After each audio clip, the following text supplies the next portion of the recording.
Hey everybody, hope you're doing great. This is Dr. Flight, and we're having a video or an introduction to our marketing project. This is a semester or term long project, and I just wanted to say a few words to introduce the project to you, maybe walk through the steps and what you can expect to do, and also some of the dynamics. So as we begin this project, it will conclude the very last week of the term, and there will be four significant stages that are pieces where you, as a group, put together a deliverable, and each of those four stages will be graded. So those are things to look forward to. You'll also be working in a team setting. You'll have either three or four classmates who will serve as teammates. So there'll be some coordination, of course, between yourselves and how you organize your work, how you respond to each other, how you form communication patterns, who takes the lead, who fills in the work,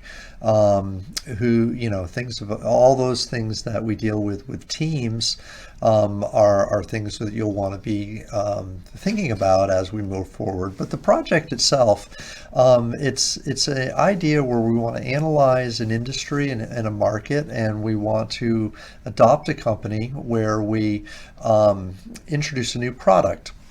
Largely, the components of the grading in each of the four stages deal with your ability as a team to ascertain and to develop marketing concepts and theories that will drive your decision making.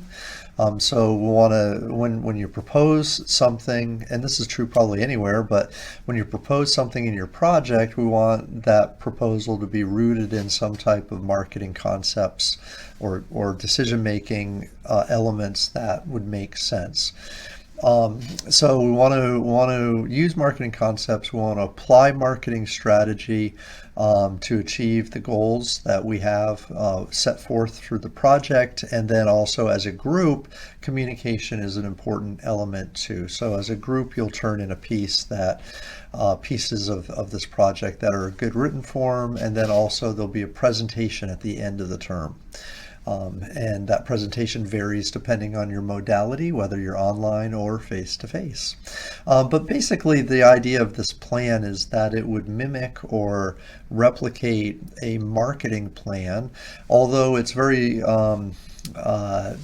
structured in the way we do this project for this specific class, keeping in mind that when we do marketing plans of any type, they can be for an institution or an organization as a whole. It could be for a department, or it could be for like an individual business unit, or like we're doing here, a product level plan. And so this is a product level plan, and it's something that you might also see it termed as a innovation charter or a product concept charter. In product development terms, that might be what it's called. But many of the elements that you do here, you'd want to think about as you're thinking about growth strategies and such. I'm happy to provide feedback on and during your project. Largely, this will come through whether it's a Teams experience. Everybody who is in the class is on a team, and using Microsoft Teams as a platform is one form of communication. We'll also schedule specific times for our groups to meet in person or virtually online. There are 7 groups for your section of this marketing course, so there'll be 7 different meetings. I want to meet one-on-one with you, though, throughout the course, so that you're all on the same page and that we answer questions and that you know what the task ahead of you is. But certainly, as we go, please ask for help if this is not in a designated time we've set aside. If things come up, I'll be happy to either respond or meet with you in any capacity. Obviously, it's not great to try to do these things right before a deadline. I want you to think ahead and plan your work. I'm not going to be much use to you if it's the night before something's due and your group is asking me lots of questions. It's just going to be challenging for everybody all the way around. So plan your work, get ahead of the game, and go from there.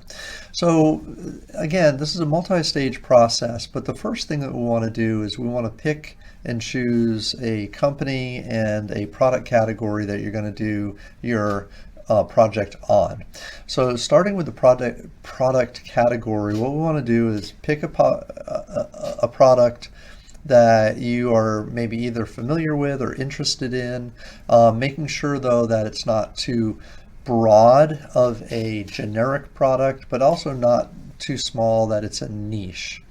Okay, you want to be able to find a product category that is popular enough where you're going to be able to do research on it. You're going to be able to identify the competitors, identify the different products that are out there in the marketplace. So it shouldn't be, again, so niche that you're not going to find available information, but large enough that you'll be able to do that. Again, it can't be too large. So like, for instance, if somebody said, yeah, I want to choose the product category of athletic shoes, that's a really, really big product category. You might specifically choose a specific type of athletic shoe or use of an athletic shoe, like maybe basketball or track or soccer or something like that. That might be a way to narrow down that product category, and go from there. So then as we are narrowing down and zeroing in a product category, that alludes to this idea that you want to eventually get to a product space that's manageable. And so I kind of mentioned this idea, kind of the athletic space. Other examples, you might choose skincare, and then within skincare you have different types of skincare products. Sun care, so suntan lotion, sun care is another space. Moisturizers, and there's a whole host of products within that category. Apparel, accessories, it's too broad, so we're going to have to narrow it down to watches, sunglasses, belts, clutches, bags, something like that. And even then you might need to narrow it down a little further if that seems too broad for you. Entertainment technology, again, too broad of a concept, so we've got to narrow it down to more defined market or defined industry. Product category. Okay, and so this is one of the first steps. Along with this step is to choose a company that operates within that product space. It may be that, or product category, it may be that you choose a skincare company and they either do or could have a product in sun care. Now, a skincare company that doesn't have a suntan lotion or a sun care product could create one and enter that product market space. So that's okay to do, but they have to have the capacity or the resources, if you will. The good company will be a logical fit for the product space that you choose. Again, when you're talking about the company that you choose, we don't want to choose a company that's too enormous with many different business units. If we do, then we're only choosing the business unit that deals with the product category. So if you choose Procter & Gamble, that company's enormous. We only want to focus on the Procter & Gamble division or unit that handles the product category that you're focused on. So again, that's going to take a little bit of thought. Now, at the same time, you don't want to choose a company that's too small where you're not going to be able to find information on or research on. We have lots of databases. There are financial databases that list companies, especially if a company is publicly traded. If it's publicly traded and you can get data on that division or that business unit, then that's fantastic. But think about this now before you come back in 4 weeks and say, we couldn't find any information on this company. I'll squarely put that on you and say, well, that's a bad decision that your team made. and that's going to hurt you. So take time now to vet different companies, vet different product categories that your team is interested in and maybe even familiar with, and give me that information. Let me know what you're thinking about and what you decide on. And if I see any major red flags, I'll obviously help out, and I'll certainly let you know what's going on there. Okay, so this is first and foremost, before you do anything else, this is your first week kind of thing you need to do with your team. As we move on, as I mentioned, there'll be different stages of this project. So first stage is going to be an environmental trend analysis for the industry of the product or product category that you are focused on.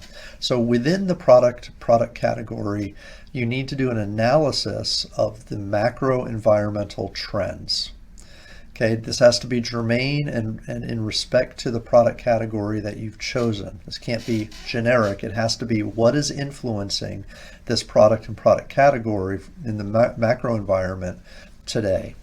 And so there are lots of tools to be able to do that. The second piece of stage number one is that you want to analyze, investigate, and do a kind of a synopsis of the customers who buy in that product category, not a specific product, but category, a category level market analysis.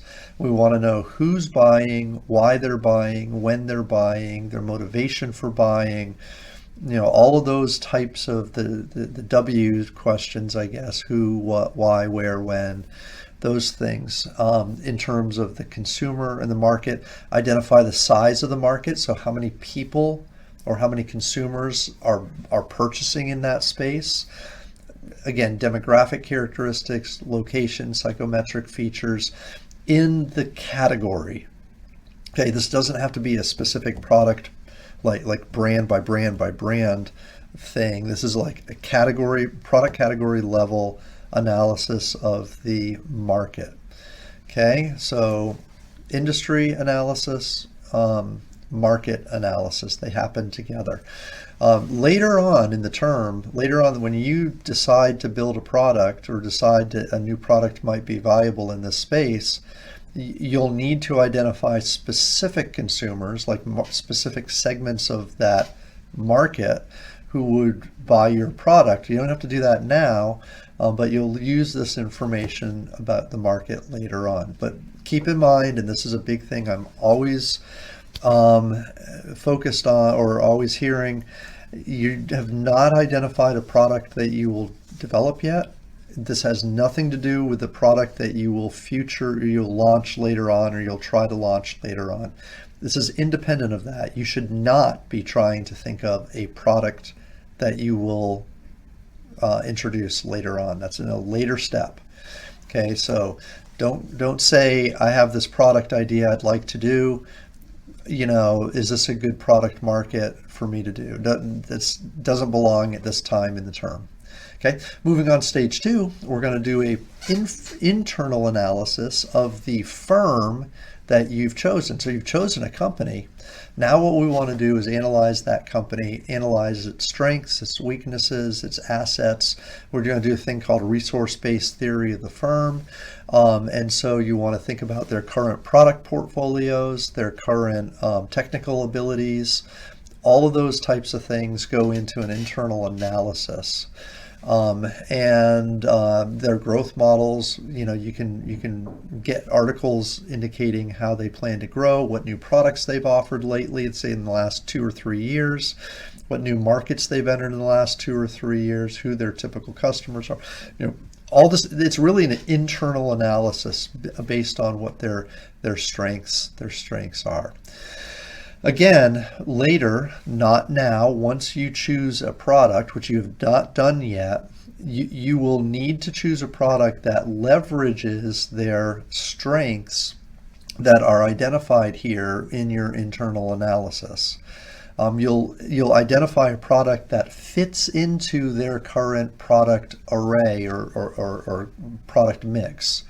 But you have to know what that mix is first before you can think about the product. So again, you've not thought about the product yet. That happens in stage number 3. Yay! All right. What we want to do is we want to develop a product concept. It's a concept of a product that this company has the could feasibly create and do, and one which the market and the industry would accept. So there's three big things happening all at once here. One is your competitive pressures and what the industry already provides in a product space. 2, what the market wants or desires, what they'd be interested in for new solutions and new options in this product category. And 3, what your company internally can prepare and do. So these 3 things have to happen in unison. And you've looked in stages 1 and 2 at all 3 of these. Now you're creating a product or a market solution that fits all 3 pieces. And again, it has to fit all 3 pieces. We want to define the product. We want to describe it very carefully. We want to indicate why this product is differentiatable, why a customer would choose it over something else, why it is different from what is already out there.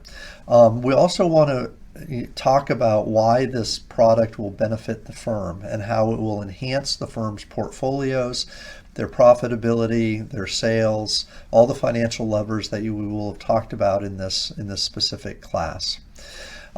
Coupled with this stage, we want to very clearly define the market, like the market segment, the exact person who we would pitch this product to.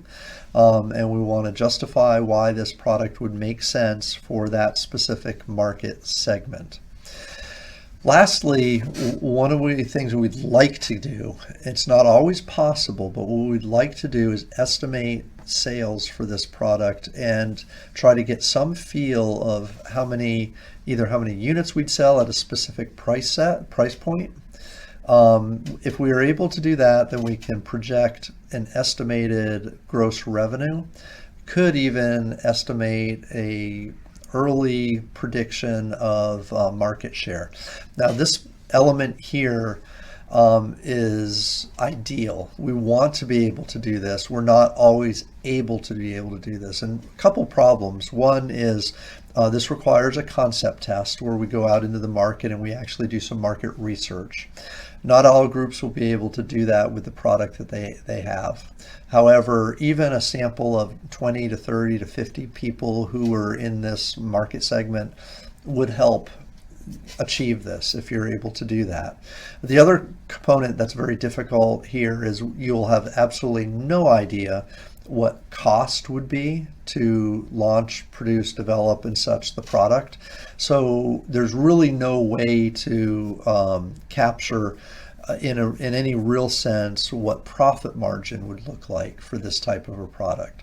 So there's deficiencies in this one element that are out of your control and just not feasible.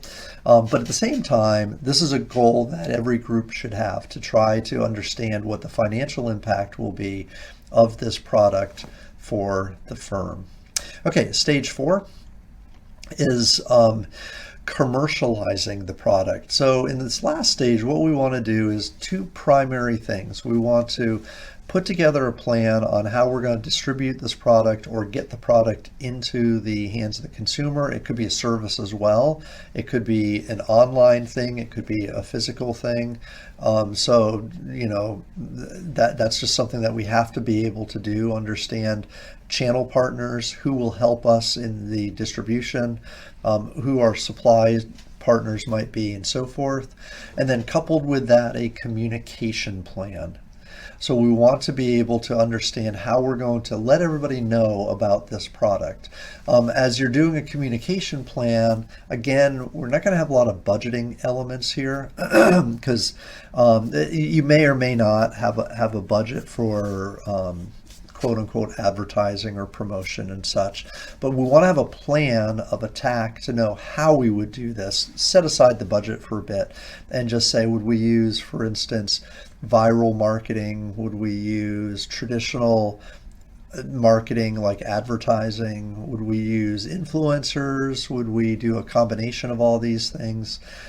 Maybe this is a business to business product that you propose, and you would do something just between, with vendors, for instance, and sales, direct sales to your other business partner, your buyers who are business partners. In other words, we got to create a communication element and a distribution plan for this. And again, those are two of the 4 P's in marketing. So one P being product development, which you're doing, another P being the pricing scheme, which leads to demand and your profitability and sales, and then these 2 P's would wrap up that notion there. The final act, if you will, once these elements are done, once all 4 stages are complete, what we want to do is make a final presentation. And this largely happens in the very last week of the class. So no new material is added the last week of the class, but instead what we want you to do is, the 4th component will be due, but then what we want you to do is put everything together in a pitch. Sometimes you might think of this as like a Shark Tank pitch where you're describing the product, and I'll have some direction on the format of that and what it should look like. But typically the pitch is face-to-face in class for our face-to-face students, and then a edited recording for our online students, and one that is suitable to share with the class. Want everybody to be able to see your work and see what your idea is, and then kind of go from there. So this is like the exciting, this is the fun part. This summarizes everything that you're doing. The pitches are usually 10 to 15 minutes long, something like that. It's an opportunity for you to get excited about your product, explain to everybody what it is. A lot of times I like to describe the pitch as a setting where you are a product developer or product manager or even the CMO of a company, and you're pitching this idea to the board of trustees, or you're pitching this idea to the president and CEO of the company. And you're trying to sell this as like internal marketing. You're trying to sell this concept. And it works out to be usually a very fun and enjoyable, just kind of a wrap up type of a display that you can be proud of once you're done. Okay, so typically I'll have an opportunity for students to evaluate your completed project. Again, in a Shark Tank environment.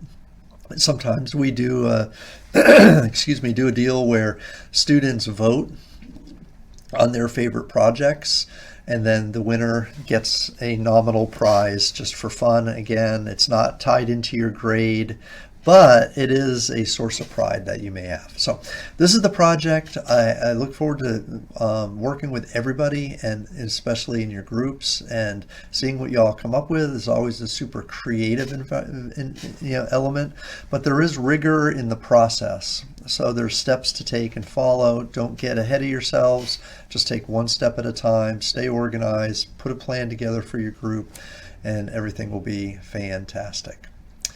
All right, well, thank you. Let me know if you have any questions, and with that, have a great day.